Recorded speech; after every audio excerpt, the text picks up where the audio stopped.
नमस्कार दोस्तों, मैं भूपत सिंह राठौर स्वागत करता हूं आपका ऑल एग्जाम प्लेस के इस ऑनलाइन प्लेटफॉर्म पर। जैसा कि आप लोगों ने अभी लेटेस्ट नोटिफिकेशन देखा होगा, जो कि फॉरेस्ट जो वन सेवा है, मध्य प्रदेश वन सेवा या फॉरेस्ट सर्विस की जो नोटिफिकेशन सुधार के जो दिया गया है, ठीक है ना। तो आज हमारा जो विषय है, हम उसी विषय पर थोड़ी सी चर्चा करने वाले हैं, ठीक, कि ये सही हुआ या गलत हुआ, इसका निर्णय भी आप लोगों को ही करना है, ठीक है। अगर जिन छात्रों ने नया नोटिफिकेशन नहीं देखा हो तो उन लोगों को मैं बता दूं कि जो अनरिजर्व पोस्ट है, इस नए नोटिफिकेशन में क्या कर दी गई है, जीरो कर दी गई है, ठीक है ना। जैसा कि ये पुराना आपका नोटिफिकेशन है जिसमें 3 पद आपको दिखाई दे रहे हैं। इसमें एक सहायक वन संरक्षक है, वन क्षेत्रपाल है और परियोजना क्षेत्रपाल है। इन 3 पोस्टों पे जो है एमपीपीएससी क्या करती है, भर्ती करती है, ठीक है। चलिए ठीक। अब जो 2021 का जो नोटिफिकेशन जारी किया था आयोग ने, यानी कि फॉर्म फिल करने से पहले, उसके हिसाब से अगर बात करें सहायक वन क्षेत्र संरक्षक की अगर बात करें तो यहां पर उन्होंने 8 वैकेंसी टोटल निकाली थी। वन क्षेत्रपाल की 40 थी और परियोजना वन क्षेत्रपाल की उन्होंने कितनी 15 वैकेंसी जो है निकाली थी, जिनमें की ये जो 2 पोस्ट है इनमें तो कोई परिवर्तन नहीं किया गया है। लेकिन रिसेंटली बता दूं, वन क्षेत्रपाल जो पाल की सबसे ज्यादा पोस्ट थी उसमें थोड़ा सा परिवर्तन आपको देखने को मिल जाएगा। और जो नया नोटिफिकेशन अभी जो जारी किया गया है उसमें अगर हम वन क्षेत्रपाल की कुल पदों की बात करें तो उतने ही रखे हैं, यानी कि जो पद डिसाइड किए गए थे आयोग के द्वारा, ठीक है ना, सरकार के द्वारा, वो उतने ही रखे, उसमें परिवर्तन नहीं है। परिवर्तन जो किया गया है वो कहां किया गया है, जो अनरिजर्व पोस्ट हैं उसमें जहां 5 पोस्ट थी उन 5 पोस्टों को हटा के कितनी कर दी है, 0 कर दी। अनुसूचित जाति के लिए जो 14 पोस्ट निकाली गई थी उनको कम करके यहां पर 6 पोस्ट कर दी गई है, ठीक है। अनुसूचित जनजाति के लिए जो 14 पोस्ट निकाली गई थी उनको हटा के यहां पर कितनी कर दी गई है, केवल 7 कर दी गई है। हाँ, जो लाभ दिया है वो दिया है अन्य पिछड़ा वर्ग को, जिसमें कि 5 पोस्ट थी, 5 पोस्ट को यहां पर बढ़ाकर उन्होंने कितना 23 कर दिया है और जो ईडब्ल्यूएस की जो 2 पोस्ट थी उसको बढ़ाकर कितना 4 कर दिया है, ठीक है। तो यहां पर जो हमारा आज का मुद्दा है वो ये है कि भाई किसी भी जो अनारक्षित जाति वाले लोग हैं या जो अनरिजर्व पोस्ट से जो है अपना फॉर्म फिल करते हैं, जो लोग कर चुके हैं, उनके साथ सरकार ने ये अन्याय क्यों किया है कि यहां पर 1 0 देने की जगह उनको 2 0 थमा दिया गया है, ठीक है ना। कि सोच के देखिए आप कि जो लोग फॉर्म फिल कर चुके हैं, जिन्होंने अपना करियर डिसाइड किया है, तैयारी जो लोग कर रहे हैं, अब वो लोग केवल सोच के देखो आप कितनी पोस्ट के लिए फाइट करेंगे, केवल 5 और 3 8 पोस्ट के लिए फाइट करेंगे। और यहां पर अगर बात करूं वन क्षेत्रपाल की अगर हम बात करें तो इसमें बेचारों के पास क्या है, कुछ भी नहीं है, ठीक है।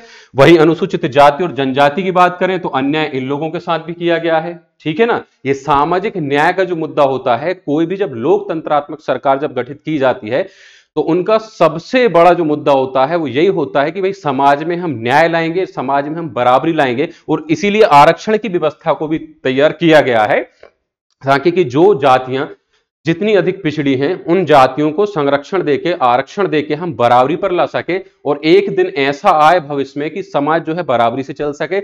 लेकिन यहां पर क्या होता है कि शुरुआत में आपको एक लॉलीपॉप थमा दिया जाता है, बच्चा आ गया, फॉर्म फिल करने बैठ गया और उसके बाद आप देखते हो ये हो गया। अब यहां पर कुछ ओबीसी वाले हो सकता है खुश रहें कि भाई हमारी पोस्ट बढ़ी है वैकेंसी में, ठीक है। लेकिन सही मुद्दा तो यह है कायदे में कि भाई ये कोई पोस्ट नहीं बढ़ी है। अगर देखा जाए फॉरेस्ट डिपार्टमेंट की हम बात करें तो फॉरेस्ट डिपार्टमेंट में ऑलरेडी बहुत सारी पोस्ट खाली हैं। तो हमारा एक मुद्दा तो ये कि अनरिजर्व को भाई 0 क्यों दे दिया, कुछ वैकेंसी तो आपको इनके लिए रखनी थी।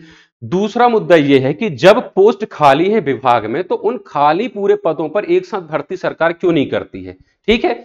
अब जैसे हम मान लें कि भाई उन्होंने इतनी वैकेंसी जो है आपके लिए टोटल निकाल दी, 40 वैकेंसी निकाल दी, ठीक है। इस पे भी जो फॉर्म फिल करने वाले स्टूडेंट हैं, छात्र हैं, उनकी संख्या उतनी रहेगी, चाहे आप 40 पोस्ट निकालें या फिर आप 400 पोस्ट निकालें, ठीक है ना, संख्या तो वही रहेगी लाखों में। फॉर्म आप भर ही रहे हो, पैसा आप दे ही रहे हो।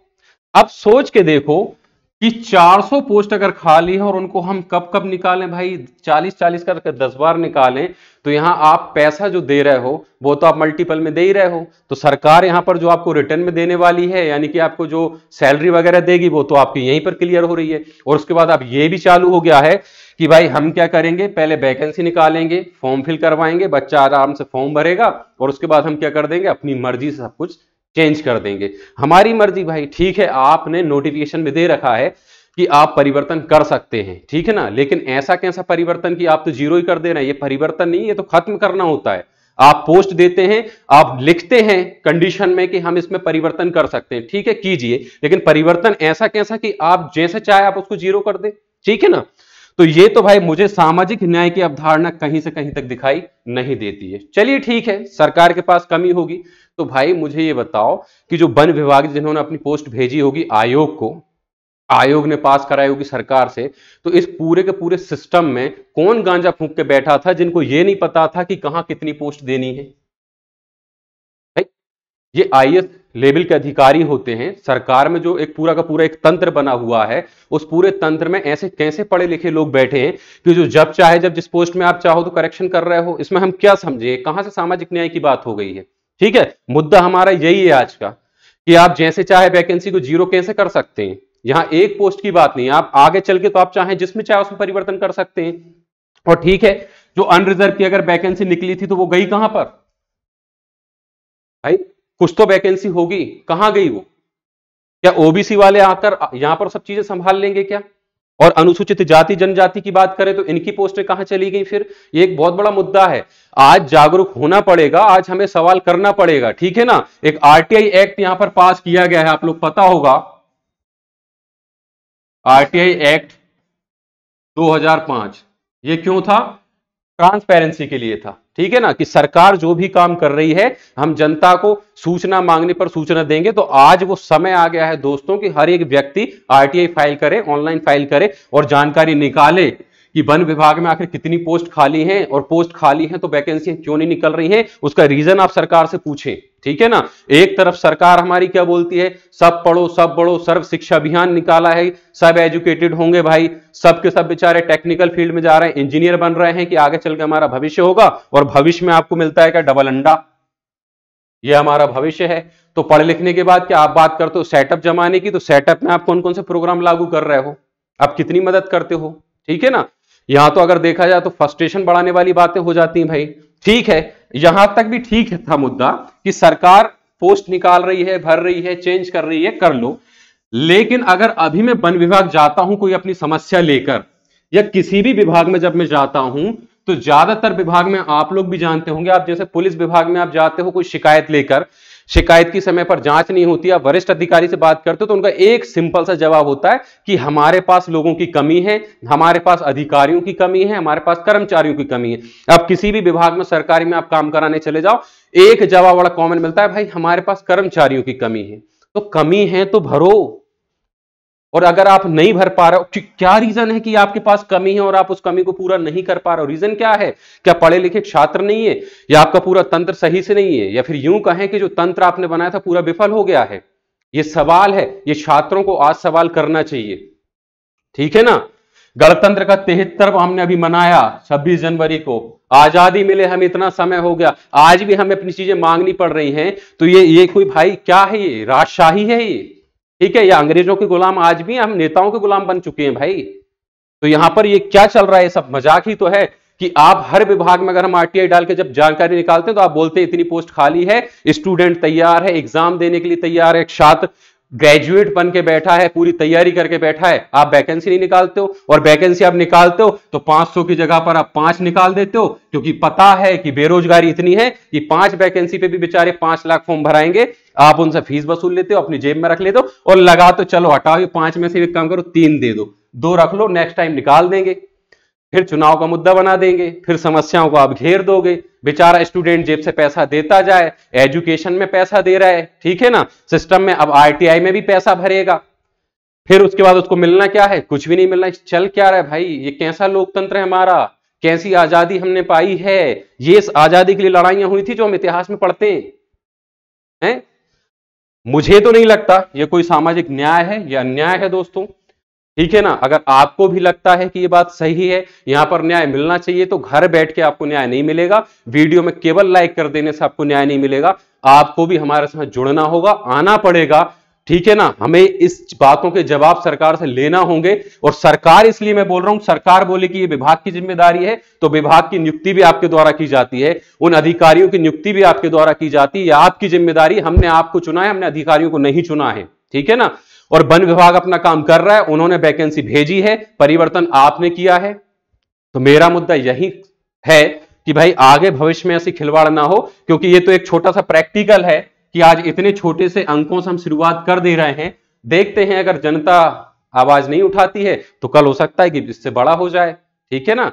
तो हमें पता होना चाहिए कि कोई अगर वैकेंसियां फिल की जा रही है तो किसके द्वारा और कैसे की जा रही है, वाकई में एग्जाम्स हो रही है कि किस प्रकार हो रही है, इन बात की सब बातों की हमें जानकारी होनी चाहिए। वरना आप अपना भविष्य बना लेंगे लेकिन आपकी आने वाली पीढ़ी का भविष्य यहीं पर आपको दिख जाएगा दोस्तों, ठीक है ना। तो बिल्कुल हमारे साथ जुड़ें, ठीक है। और ये जो वीडियो हम डाल रहे हैं ये इसलिए डाल रहे हैं कि यहां पर हम छात्रों का जुड़ाव देखना चाहते हैं कि कितने छात्र हमसे जो है सम्मिलित होते हैं, और हमसे जिन लोगों का देखा जाए तो एक सोच मिलती है ताकि कि हम आगे कुछ कर सकें, ठीक है ना। चलिए दोस्तों, अब रोहित सर आपको थोड़ा सा चर्चा करेंगे आपसे इस विषय में। दोस्तों, जैसा कि आप सभी ने देखा, राठौर सर ने जैसा आप सभी को बताया कि जो वैकेंसीज हैं 0 कर दी गई हैं, तो कहीं ना कहीं ये गलत है। देखिए, आप पहले फॉर्म भरवा लेते हैं, सारी चीजें हो जाती है, जैसे बात हुई तो भैया यहाँ पे 40 पोस्ट थी, अभी भी 40 ही हैं, लेकिन यहाँ पे जो अनरक्षित की 5 पोस्ट थी वो 00 कर दी गई। तो मैं ये नहीं जानता कि आप किसी को लाभ दे रहे हैं या कुछ दे रहे हैं, ये सब लॉलीपॉप है, मुझे इससे कोई लेना देना नहीं है। लेकिन मेरा एक सिंपल सा ये जवाब है कि 0 क्यों? फॉर्म तो भर दिया बच्चों ने, सारी चीजें हो गई।